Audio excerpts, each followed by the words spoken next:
সকল টেকনিশিয়ান ভাইয়েরা আমার সালাম নেবেন। আসসালামু আলাইকুম। তো আপনারা আমার হাতে একটি দেখতেছেন ভিভো B1820, সম্ভবত Y90 বা 91 হবে।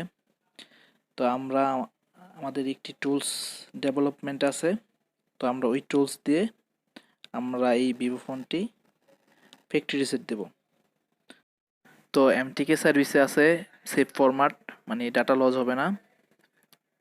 পদ্ধতি দুটো আছে, একটা হচ্ছে প্যারাম আর একটা হচ্ছে MIS পদ্ধতি আর কি। তো আমাদের সফটওয়্যারটি এটার ভিতরে ওয়েলকাম, স্যামসাংয়ের ওয়েলকাম অ্যাড করা হয়েছে, মানে FRP রিসেটের অপশান। মানে যেহেতু টুলসটি ডেভেলপমেন্টে আছে, এটা সামনে আরও নতুন কিছু আপডেট দেওয়া হবে, অনেক কিছু ফিউচার অ্যাড করা হবে। তো আমাদের সঙ্গে থাকবেন। তো আমরা এখন এটা বুট করব বিরম মোডে। ভলিউম আপ ডাউন দোনো বাটন একসাথে চাপ দিয়ে আমরা ডাটা কেবল লাগাবো।